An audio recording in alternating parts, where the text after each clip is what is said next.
aku coba cerita ke teman-teman semua kisah aku, pernah terjebak pada, saham-saham gorengan. Nah, saham gorengan ini, apa ya, teman-teman semua juga mungkin sering dijumpai atau mungkin kamu yang menonton saat ini itu, pernah ngalamin, sahamnya digoreng, habis itu udah naik banget, dijatuhin, dan habis itu jadi saham tidur. Pernah nggak teman-teman? Kalau pernah, komen aja deh. Nanti aku akan sebisa aku juga untuk jawab. Eee, Pengalaman aku nih ya, aku coba sharing ke teman-teman. Jadi, di sini tujuannya bukan untuk menggurui atau menjadi siapa yang lebih profesional atau apa, tidak. Di sini tujuan aku adalah untuk berbagi aja supaya teman-teman mungkin bisa menghindari saham-saham seperti ini gitu ya.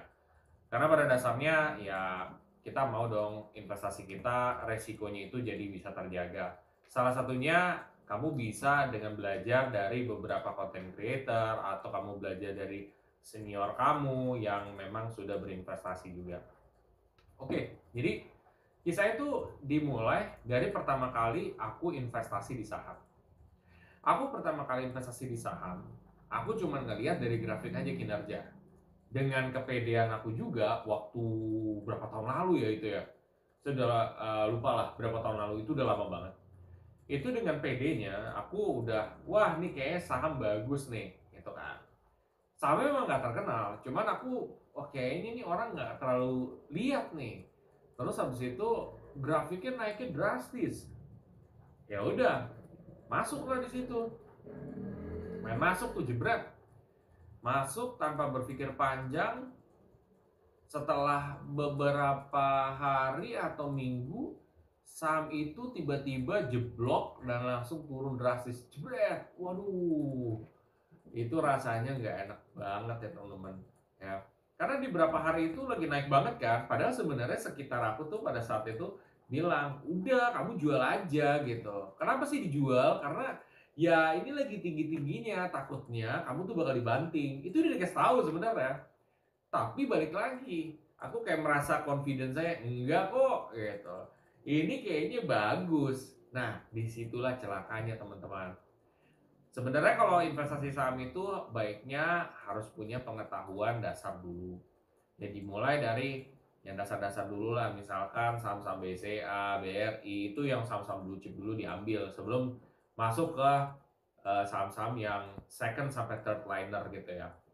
Nah, di situ aku juga menganalisa PE ratio itu nggak bisa, price to book value nggak bisa, return on equity nggak bisa, return on asset nggak bisa, ya udah lama. Jadi sebenarnya kisahnya di situ tuh simpelnya dari kepercayaan diri yang tiba-tiba udahlah invest aja gitu. Udah invest kan lumayan tuh, jatuh langsung. Aduh.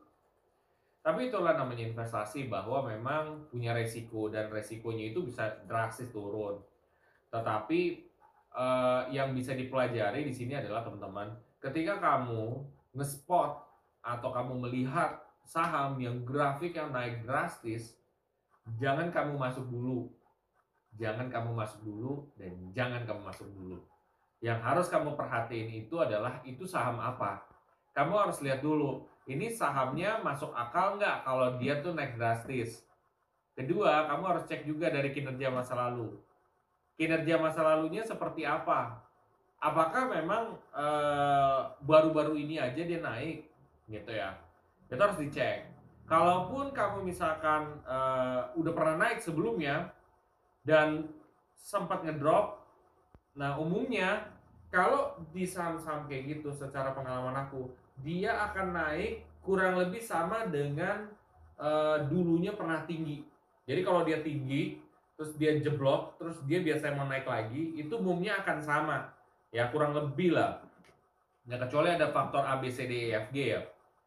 Lalu teman-teman juga bisa perhatiin ya, sekarang itu tuh saham tersebut, sebenarnya kalau kalian udah ngerti sih, kalian bisa lihat dari price to apa PE ratio-nya, price to earning ratio, sama price to book value gitu kan. Ini harga bukunya gimana? Apakah lebih dari satu?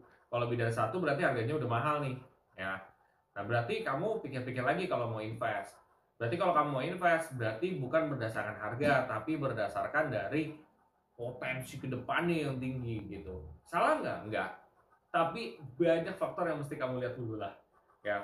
Cuman kalau aku pribadi, ya seandainya pemula ya, aku akan kasih tips yang pemula aja, bukan yang untuk expert, itu another story. Pilih saham yang memang kamu udah kenal, udah tahu, ya. Kedua, kamu lihat kinerjanya itu gimana.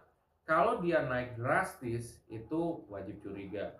Karena bisa aja itu tuh dimainin aja. Ketiga, pilihlah saham yang memang bukan yang duk duk duk duk, jadi yang volatilitasnya tiba-tiba naik turun lagi dengan kencang banget gitu. Berarti kalau kayak gitu itu lagi dimainin tuh saham tersebut. Nah, baiknya kalau investor pemula tuh cari saham yang walaupun dia ada penurunan cukup masih stabil lah untuk naik ke atas gitu ya. Penurunan wajar gitu. Tapi kalau sampai bolak-balik dibanting itu berarti sahamnya banyak banget di tradingin. Jadi kalau kayak gitu hindarin tuh kalau menurut aku sih. Kecuali kamu udah expert dalam trading, itu another story juga. Sama paling ketika kamu mau investasi saham itu eh, cara yang tadi kan, sama net income-nya. Net income-nya itu dipastiin bahwa dia cukup stabil. Jangan yang tiba-tiba ada lagi negatif, besok ada negatif, besok ada di kuartalnya ya. Kalau itu aku nggak berani. Karena kalau misalkan kayak gitu berarti tuh company dia lagi struggle sebenarnya. Jadi bukan struggle dalam arti belum bisa menstabilkan pemasukannya dia. Dalam arti ya kalau misalkan kuartal 1 dia minus, terus kuartal 2 dia bagus, kuartal 3 bagus, kuartal 4 minus. Nah, itu aku nggak berani sih. Aku maunya tuh yang kuartal 1, 2, 3, 4 dia tetap masih positif walaupun dia mungkin ada fluktuatif, dan kalau fluktuatifnya itu tidak terlalu signifikan itu bisa aku pilih juga.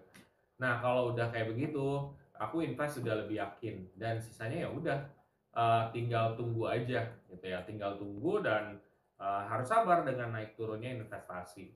Nah, itu sebenarnya tips dari aku juga buat teman-teman supaya bisa lebih cermat lah untuk menyikapi investasi-investasi yang mungkin digoreng terus dijatoin gitu ya. Nah, itu antisipasinya gitu. Jadi kalian tuh bisa melihat beberapa aspek tadi. Mudah-mudahan ini dapat membantu kamu untuk menghindari hal-hal yang seperti ini dan kayak waktu dulu aku juga gitu. Nah, kalau misalkan kamu merasa bahwa video ini bagus untuk kamu share ke teman-teman, kolega, atau keluarga, kamu coba share aja gitu ya. Sekalian kamu juga bantu channel ini untuk grow lagi nih, atau untuk bangkit lagi, supaya teman-teman, keluarga, semuanya tuh jadi kebantu ya dari pengetahuan keuangannya, dan bisa menghindari dari hal-hal yang seperti aku tadi bilang gitu, saham-saham yang digoreng terus dijatuhin dan kamu ruginya bisa banyak banget gitu. Bayangin ya kalau kamu misalkan naruh ratusan juta, kamu nonton video ini dan ternyata kamu akhirnya investasi yang benar, gila loh, itu nominal investasi kamu bisa ke 100 jutaan loh. Jadi cuman gara-gara nonton video sesimpel ini aja bisa ngubah hidup kamu atau orang sekitar kamu. Makanya nggak ada salahnya kalau teman-teman atau yang menonton saat ini untuk coba share aja. Dan teman-teman juga bisa subscribe untuk mengikuti video-video terbaru dari kita juga, dari aku juga. Dan nanti bisa klik bellnya, jadi kalau misalkan ada apa-apa bisa ternotif juga. Atau kalian mau support buat konten ini jadi makin maju lagi dengan kalian misalkan mau ngasih gift atau apa, silakan, welcome aja dari aku juga. Mudah-mudahan bermanfaat ya teman-teman. Sampai jumpa di video selanjutnya. Terima kasih.